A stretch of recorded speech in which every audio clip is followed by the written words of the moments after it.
Hello.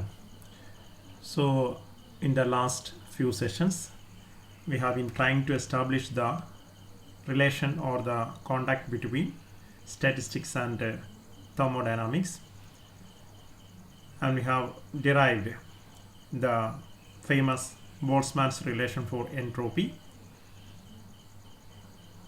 S equal to K log of W or omega, where omega is the thermodynamic probability or multiplicity of the given macro state of the system. And now today we will discuss how to find out the thermodynamical properties, the remaining thermodynamical properties of the system, starting from a statistical viewpoint. So it all begins with the counting of accessible microstates by counting the multiplicity or the omega of the given macro state, and thereafter we will be using the Boltzmann's relation for entropy, and that will be the window to the thermodynamics of the entire system. So before I directly go to the particular topic, let me remind you those relationship that we have already established in the previous session, so that we will get some sort of a continuity. So in the earlier sessions we have seen the thermodynamical as well as the statistical condition for different kinds of equilibria possessed by a system. We have seen the condition for thermal equilibrium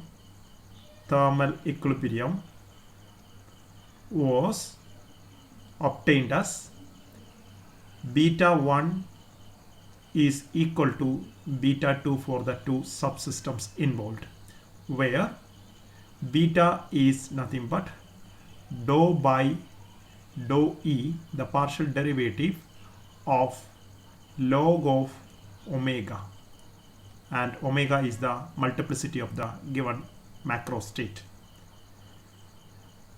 And we could further prove that this beta is nothing but equal to 1 by kt, where k is the Boltzmann's constant. Similarly, the mechanical equilibrium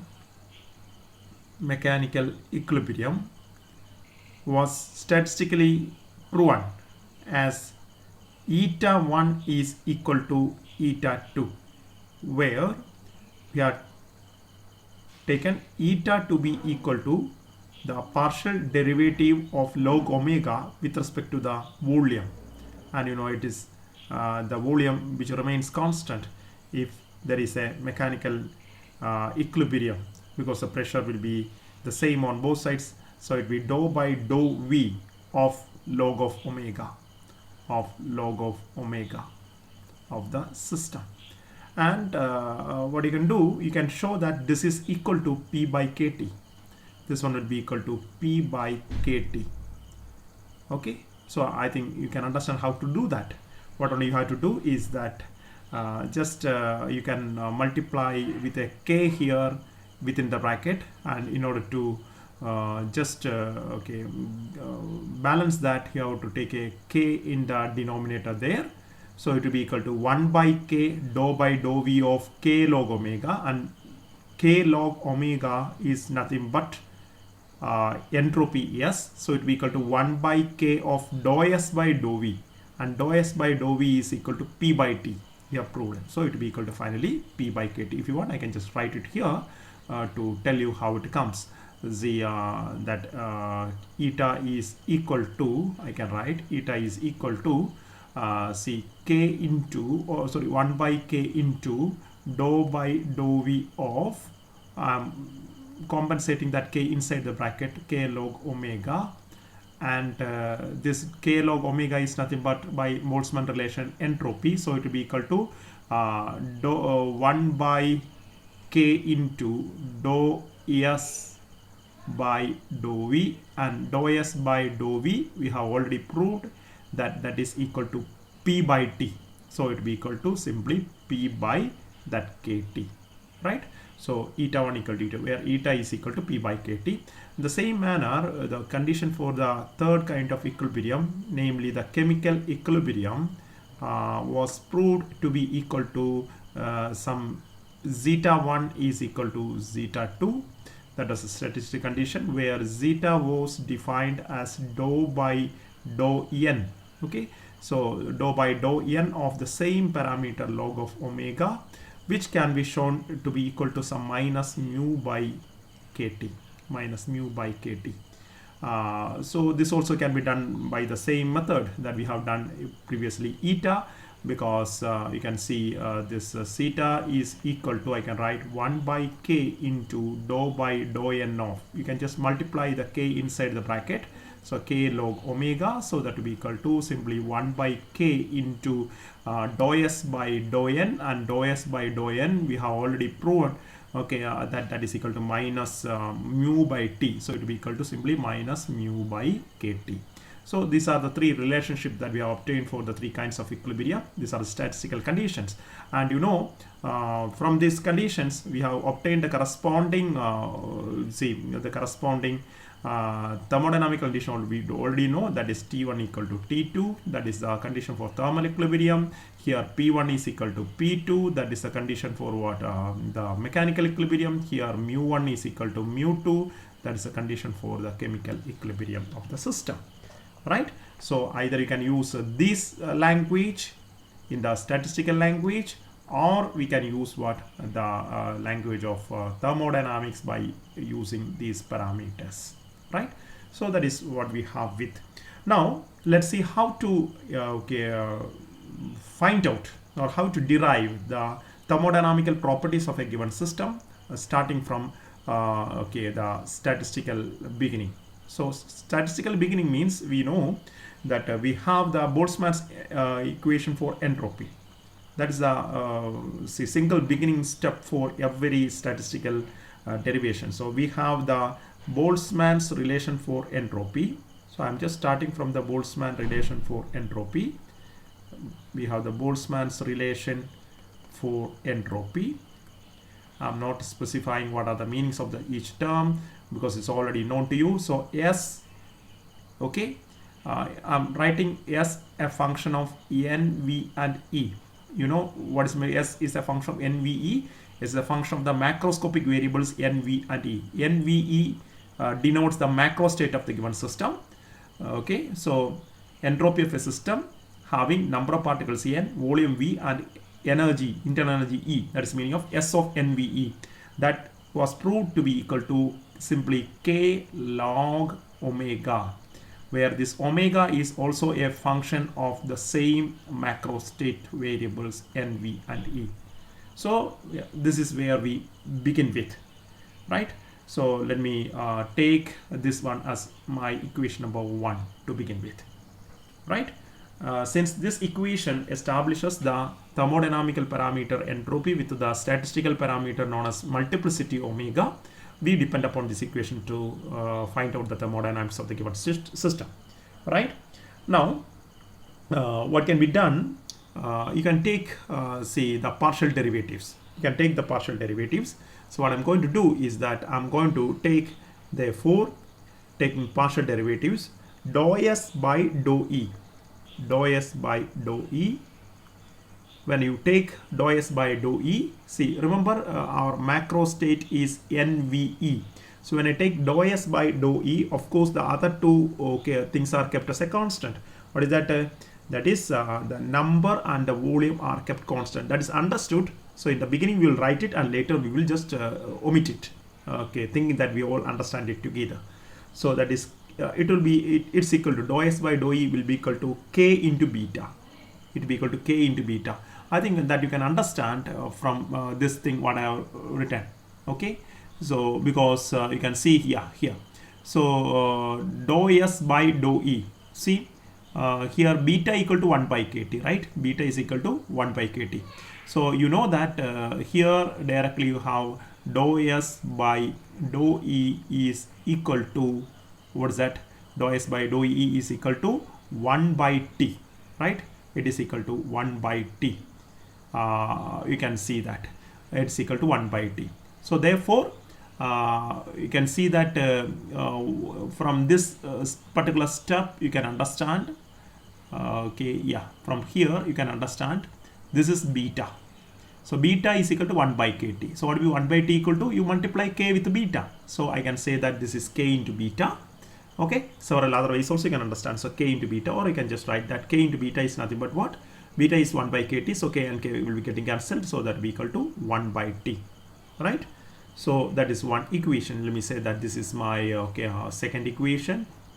Now similarly, I can use dou s. I'm taking the entropy dou s by the second parameter. So I have taken dou s by dou n. Dou s by dou e. Let me take dou s by dou v. Dou s by dou v. So dou s by dou v. Of course, I have to keep n and e as constant. So I think you are able to tell me what is dou s by dou v. Here it is. Here you have got dou s by dou v. Here you can see what is dou s by dou v equal to. That will be equal to, just you can see that is equal to dou s by dou v equal to, or you can say 1 by k into dou s by dou v is equal to eta. So it is equal to k into eta. K into eta. The same manner you will be getting all things, k into eta. And you know, eta is proved to be equal to what? Eta is equal to p by kt. So it will be equal to p by t. It's not eta is equal to p by kt. So it will be equal to simply p by t. So that is my third relationship. Similarly, I'm taking one more partial derivative of this equation number 1. Okay, so I have taken partial derivative of s with respect to e. I have taken partial derivative of s with respect to v. And now I'm taking the partial derivative of s with respect to the third parameter, that is what? En. Okay, so with all individual parameters of the macro state, that's the way in which you can understand that. So that is dou s by dou en. I have to keep the remaining two variables as constant. So what are the two variables that is remaining as constant? That is e and v are kept as what? Constant. So what will be that one? The same manner you can understand that dou s by dou n. Here comes dou s by dou n. Here comes dou s by dou n. So dou s by dou n is equal to k into zeta. So that will be equal to k into zeta. And you know that zeta is equal to minus mu by kt. So that k and k will be getting cancelled away. Or you can say that is equal to minus mu by t. Right? So equation number 4. Now you can see that equation 2, 3 and 4. Right? Equation 2, 3 and 4 will help us. Okay, now see that gives these three equation gives what, or it gives the temperature. From equation number 2 you will be getting the temperature.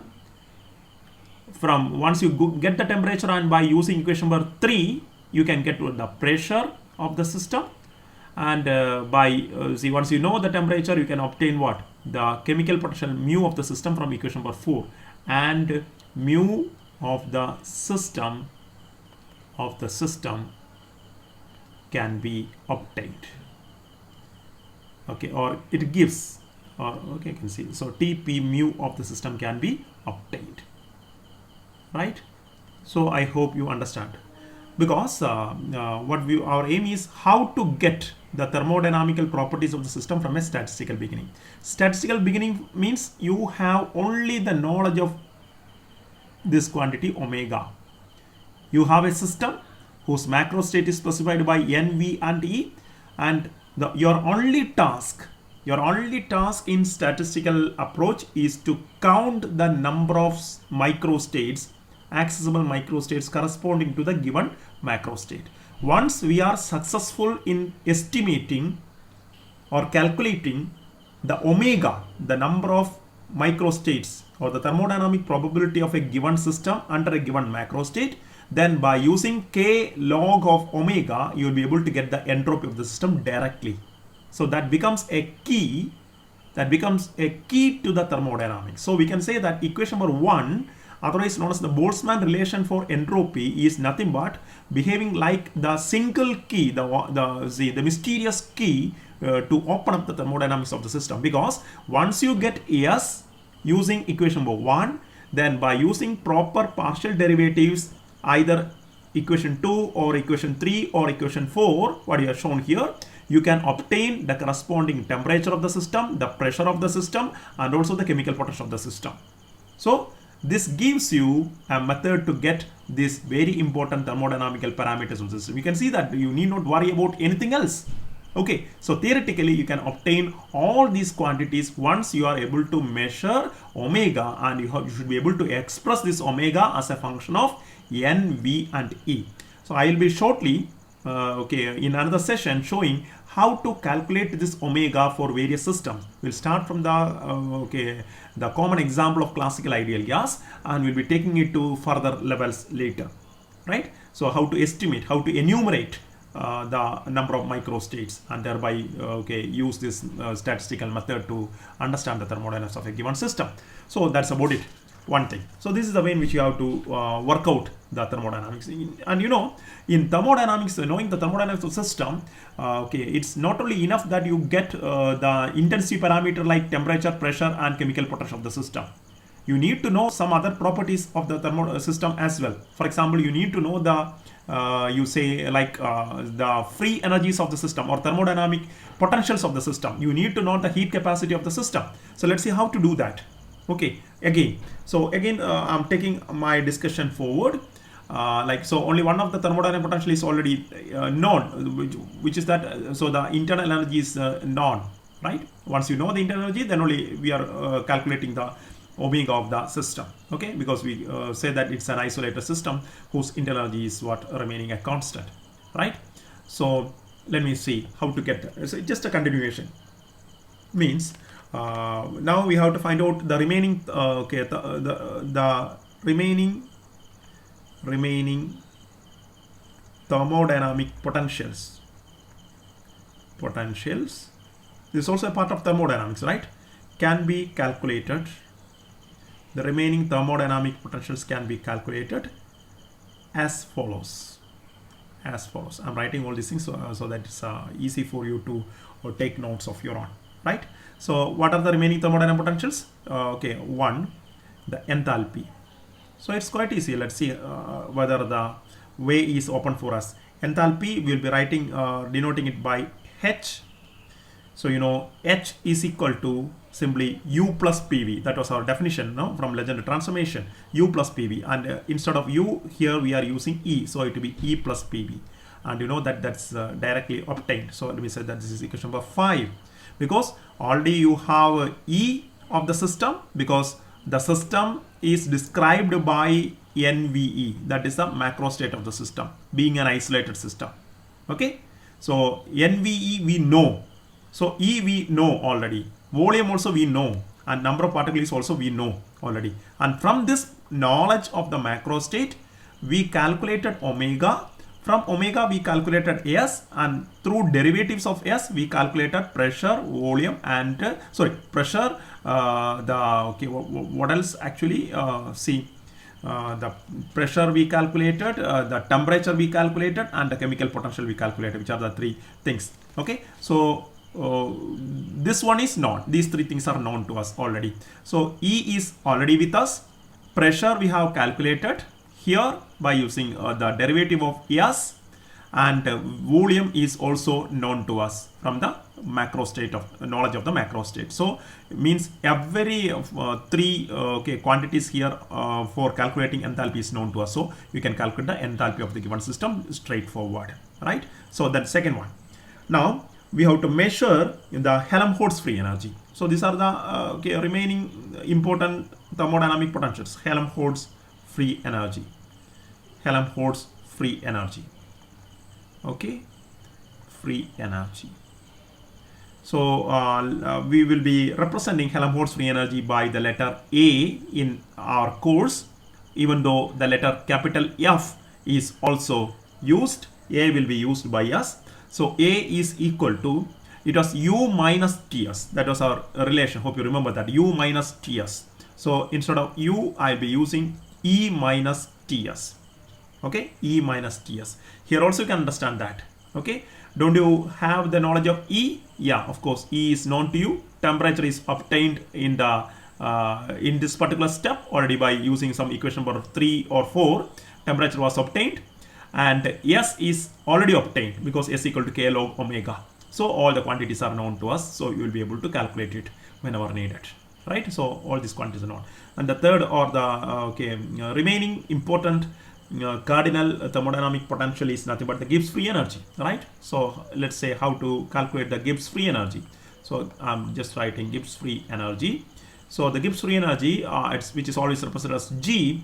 G is equal to, you can just do it in several ways, Either you can say that is H minus Ts, or it is A plus PV, several ways. You can just say, I'm writing all those equations, H minus Ts, that is one relation, and H equal to E plus PV, E plus PV, so minus Ts, okay. And you know that this E minus Ts is nothing but what?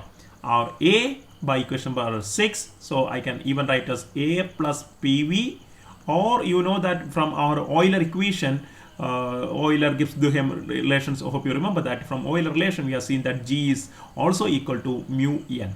G is also equal to mu n. So any of this relationship can be used properly to calculate what the Gibbs free energy of the system, because mu from this particular step already known, n is actually a part of the macro state of the system. So it's quite direct, straightforward calculation of G. So G equal to mu n will be sufficient, I think. Okay, that is quite simple, right? So you can see all the important thermodynamic potentials of the system can be derived from the statistical beginning. Okay, now still we need more something. You know that as far as a system is concerned, its heat capacity is so important. So let's see how to calculate the heat capacity of the given system from a statistical beginning. And you know that usually we define two kinds of heat capacity and specific heat capacity also. The heat capacity at a constant volume and the heat capacity at a constant pressure.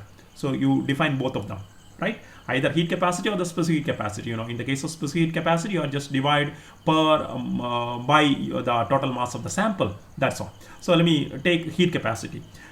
By the definition of heat capacity, the thermodynamical definition of heat capacity at a constant volume is nothing but something like dou Q, right? The amount of heat energy required to raise the temperature of a sample, a given sample, by 1 degree Celsius or 1 Kelvin, both are equivalent, okay, is not. So that is, so dq by dt or dou Q by dou T, keeping, what's that? Keeping the volume as a constant. So volume is a constant. Of course, you know that the number of particles of the system is also a constant, right? So this is the definition of CV. We define it as dq by dt at a constant volume, or I can say dou Q by dou T at a constant volume, right? N is of course remaining constant. Now let me make some modification.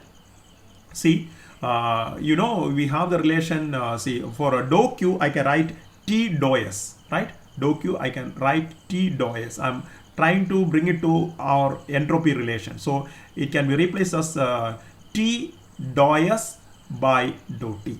T dou S by dou T. And I keep the volume and number of particles as a constant here. Okay, dou S by dou T. So Vn. Now it's equal to, further what I can do is that I can substitute for this T. I can substitute for T. T can be substituted as dou E. T I'm substituting as dou E by dou S. Dou E by dou S. That also having volume and number of particles constant. You can just check it. This one was our relation for temperature. T equal dou E by dou S. We have just proved it. From where, for example, we have used dE is equal to, the first law of thermodynamics will help you to get all these derivatives. dE equal to what is that? TdS minus PdV plus mu dN. You can always use this particular form of the first law of thermodynamics to get whatever thermodynamical relations, the derivatives that we are using in these beginning sessions. Okay, so you can use T equal to, you can see T will be equal to dou E with respect to what? Dou S, keeping V and N as a constant. So those two terms will vanish, right? So for T I have substituted dou E by dou S into Vn. So what is remaining there? What remains there is dou S by dou T. This is the second term, dou S by dou T with V and N. So you know that here V and N are constant, here also V and N are constant. So there is nothing wrong in calculating the effect of this dou S in the denominator. So dou S and dou S are getting cancelled away. So what we are left with here, is equal to, what you finally get is equal to dou E dou E with respect to what is remaining there. So dou E is there, then dou E with respect to dou T at constant V and N. So that gives you the relation for CV. CV equal to dou E by dou T with respect to E. Since you already have E, since you already know E, you can directly just differentiate it with the temperature, and at constant V and N you will be getting the CV. That's CV. Similarly, you can get CP. How do you get CP? CP, it is the heat capacity at a constant pressure. It means it is the amount of heat energy required to raise the temperature of a given sample by 1 Kelvin at constant pressure. So the relation will be, it is thermodynamically dQ, amount of heat energy required, by dt.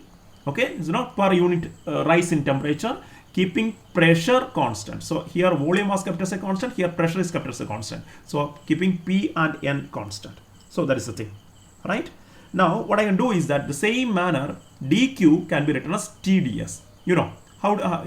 I think you remember this, how dq was written as TdS, because we had the relation ds is equal to,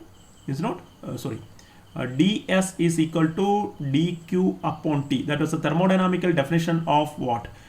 Change in entropy, infinitesimal change in entropy. From that only I have substituted dq equal to TdS, or dou q equal to T dou S. That is what I am writing. So it's once again T into dou S by, because it's a partial derivative, dou S by dou T, keeping what? The pressure and number of particles constant, right? Now let me do one thing. I'm doing a little bit of manipulation here. So let me say that this is my equation number 8, relevant equations I am writing here. Now what I'm going to do is that I have to get what is this T dou S by dou T NP. So I can use this particular equation. The first law of thermodynamics. What will be the first law? Let me say that this is some equation 9a. It is not complete. So by first law, I'm making some modification. By first law, I can write d equal to TdS minus PdV plus mu dN as what is here. I'm just rewriting it as in terms of TdS. Okay, so TdS is equal to, what will be that equal to? dE, take all other terms to the other side, dE plus PdV minus mu dN. Am I right? Minus mu dN, right? Therefore, if that is so, therefore, what will be T dou S? I'm writing 9a, okay, from this equation. T dou S by dou T. T dou S by dou T. T dou S by dou T, keeping what and what? Pressure and number constant. So P and N constant. So what will be that one? So that is equal to T dou S by dou T, NP equal to, on the right side also I have to keep, is it not? P and N are kept constant. So when N is kept constant, this term will be 0. Dn equal to 0, right? So you have to divide by dou T here. You have to divide by dou T. So what will be that one? So I have to take a division by dou T here, division by dou T here. So this equation will become dou E by dou T under the same condition, pressure and P and N, okay, plus P into dou V by dou T. So I am dividing by dou T throughout, okay. So dou T here divided, here also dou T is divided. So dou T keeping P and N as what? Constant. So simple manipulations, right? So this is what we are going to get. Now, is not equation number 9a itself. So you can see that this is same as 9a, okay. So what I can do is that on the left side here it is Cp, therefore Cp equal to, you can write all these things in single step if needed. Therefore Cp is equal to these two terms. These two terms you have Cp equal to those two terms. So let me write Cp is equal to, okay, so dou E by dou T. Can't you see that this dou by dou T is common with P is kept a constant and P is kept a constant. So what I can do is that I can take this dou by dou T as a common thing. So dou by dou T is taken as a common thing. And okay, what things are remaining? From this term you'll be getting E. You can take E from that term plus what? Here PV, I'm taking PV together. PV is taken together Why? Because you know that when you take this partial derivative, we are keeping p and n as constant. So there is nothing wrong even if you put this p with v. Okay, when you take dou by dou t of pv, since p is kept constant in that partial derivative, p can be taken outside and it will be dou by dou p into dou by dou t of what v. So that will be the second term right here. So, and what is this E plus PV? And you know this E plus PV by equation number 5 is nothing but enthalpy. So you will get finally this is equal to simply dou H by dou T at what? Constant P and N. So that is our equation number say 9 or 10 or 9. Okay, let's call this 9. So you just look at the final expression for CV and CP because we will be using it repeatedly in our calculations later. Okay, CV is equal to dou E by dou T under Vn because it is V. Okay, somehow you have to remember it. No, okay, it's at constant volume. So here the parameter is volume. Remember, it is the partial derivative of the internal energy of the given system with respect to the temperature at a constant volume, whereas the heat capacity at a constant pressure Cp is equal to dou H by dou T. You can see here it is E, the internal energy, but in the case of Cp, it is not the internal energy. There comes what? Another important thermodynamic potential, equivalent thermodynamic potential, which is what? The enthalpy. Okay, so that is one reason why I don't know, hope you remember that, you know, and what were the, when we defined the thing, so what were the, see, natural variables of enthalpy. The natural variables of enthalpy was pressure and entropy. Okay, it was pressure and entropy, P and S. Whereas the natural variables of internal energy U or okay, E was that it is volume and entropy. Of course, N is also there, Vsn, here Psn. So volume and entropy are the natural variables of U. Whereas okay, the natural variables of enthalpy are pressure and what? This particular, what do you say?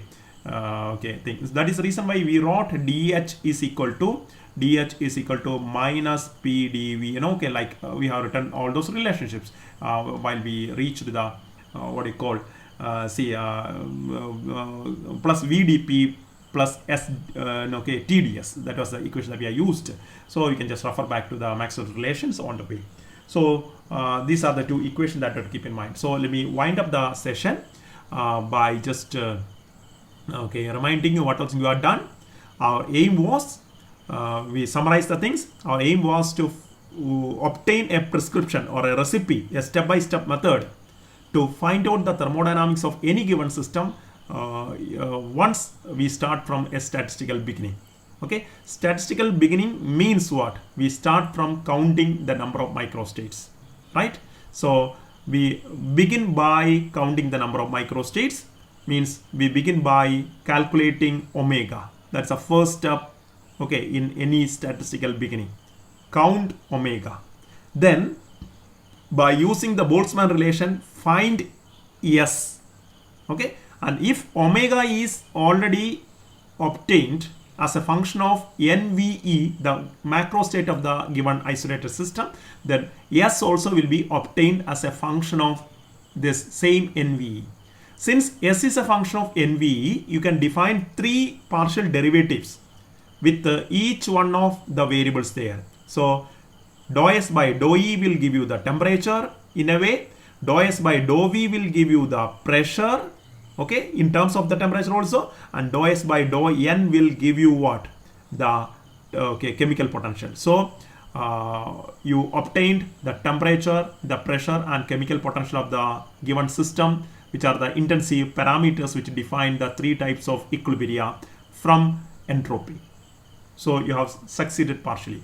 Now, what are the remaining things that we are interested to know regarding a thermodynamical system? We always wanted to know about what? The thermodynamic potentials. So out of which already the internal energy is known to us from the knowledge of the macro state itself. So what are the remaining things okay, there as thermodynamic potential? One is the enthalpy H. Okay. Second one is the Helmholtz free energy A. Third one is the Gibbs free energy G. And we have seen how to calculate H, A and G from the relevant relations. Okay. which we have written as some equation 5, 6 and 7 something on the next slide, which already we have just done. And thereafter we are usually interested in knowing the heat capacity of the system under constant volume, also under what constant pressure. We have seen that CV can be calculated from the relation dou E with respect to what dou T, and Cp can be calculated from the relation dou H by what dou T under proper condition. Here it is at Vn and here it is under what Pn. So that is the prescription to find out the thermodynamics of the given system from a statistical beginning. Okay, hope you follow. Thank you.